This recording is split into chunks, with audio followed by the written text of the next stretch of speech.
հաստատի այս տարածում, այս տրանզիտը Ադրբեջանին պետք, այսինքն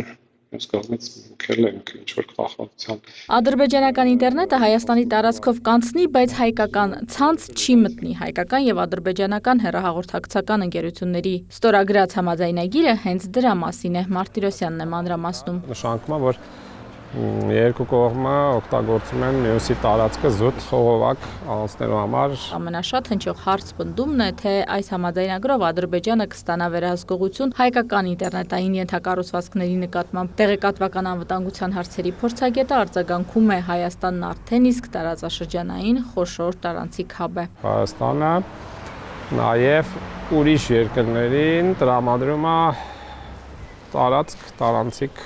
ինտերնետ կապի համար ենթակառուցվածքներով հաստատի 10-15%-ն է, որ Հայաստանի ինտերնետն է։ Այն մնացածը Իրաք, Աֆղանստան, Քուվեյթ, այսինքն իրականում մենք հյուսիս-հարավով տենց բան ենք տրամադրում։ Մենք զուտ տալիս ենք իրենց տարածք, որով իրանք անցնում են։ Ոլորտի մասնագետները հորդորում են հարցը դիտարկել տեխնիկական տեսանկյունից Արթուր Պապյանի տեղեկությամբ էլ օրինակ հենց տվյալ հայկական ընկերությունը իռլանդական ընկերության հետ գործարքի բերումով մի շարք անվտանգության աուդիտներ է անցել եւ ուղղակի չի կարող թույլ տալ հայաստանյան օգտատերերի տվյալների որևէ արտահոսք։ Ադրբեջանին դա պետքա Նախիջևանի հետ կապվելու պլյուս արևմտյան ուղղությունը ավելի ուժեղացնելու։ Մեր համար դա էլի հնարավորությունը արդեն էլի արևմուտք արևելք տարանցիկ տրասաներ օգտագործել, այնտեղ Ղազախստանն է, որը ստանում է հնարավորություն այս մայրուղիները օգտագործել։ Գործարքը երկկողմանի շահավետ է, քանի որ Հայաստանին եւս պետք է հնարավորինս շատ մուտքեր ու ելքեր։ Հիմա կախվածությունը հիմնականում մի երկրից է։ Հիմնական Վրաստանով է գնում, ինչ որ մաս փոքրիկ Իրանով։ Այդ տեսանկյունից էսա թեման առանձին, եթե զատ նայենք, Հայաստանը բավականին խոցելի վիճակում է ինտերնետը, որովհետև փաստացի մեծ հաշվով մի երկրից ենք կախված։ Գլխավոր մալուխը, որը մեզ բերում է այս ինտերնետը, թվայնացում եւ այլ,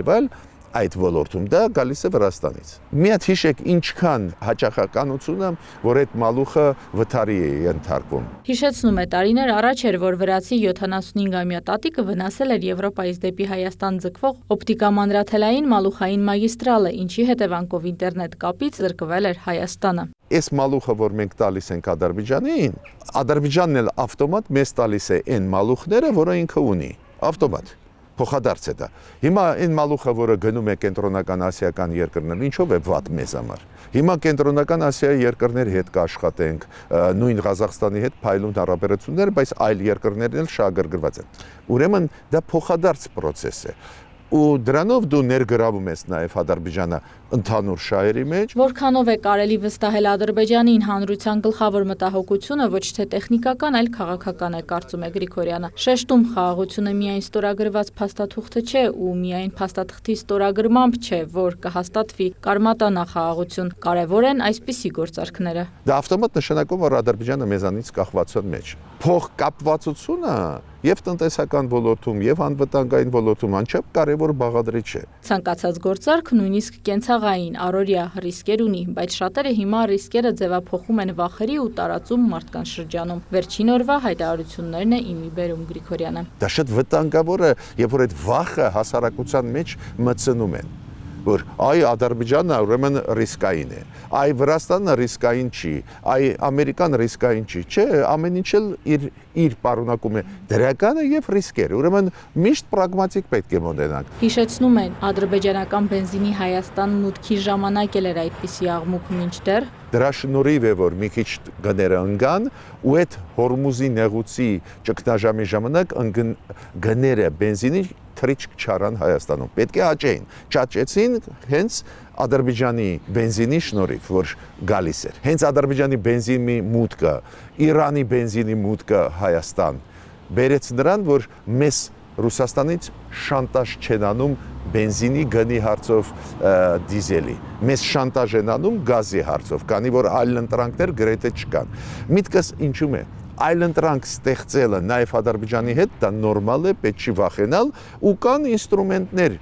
սահմանափակել համագործակցությունը, եթե մեծ թափ առնի ինչ որ ժամանակ հետո։ Բենզինն այսօր էլ է գալիս, բայց այսօր այլևս աղմուկ չկա։ Վերադառնալով վերջին օրվա աղմուկին, փորձագետները ընկերությունից եւս մեկ անգամ ճշտել են։ Խոսքը ինտերնետի վաճառքի կամ հայկական ցանցին միանալու մասին չէ, երթուղավորումը կատարվելու է DWDM ցանցի մակարդակով։ Այսինքն ադրբեջանական տվյալները պարզապես կանցնեն հայկական կապուղով, Ադրբեջանը հասանելիություն չի ստանալու հայկական տվյալներին կամ ներքին ցանցին։ Ընկերությունից նաև նշում են, որ տեխնիկապես Հայաստանը եւս կարող է օգտվել ադրբեջանական ենթակառուցվածքներից, սակայն նման ծրագիր այս պահին չկա։ Միացման երկու կետ է նախատեսված Կորնիձորում ու Երասխում, բայց իհարկե ազգային անվտանգության ծառայության թույլտվությունից հետո միայն։ Իսկ այս համաձայնագրում արտառոց վտանգ տեսնողներին Սամվել Մարտիրոսյանը հիշեցնում է, քննարկումը սխալ տեղում է։ Արդեն մի քանի տարի է ադրբեջանական Delta Telecom-ը գնել է Վրաստանում Caucasus Online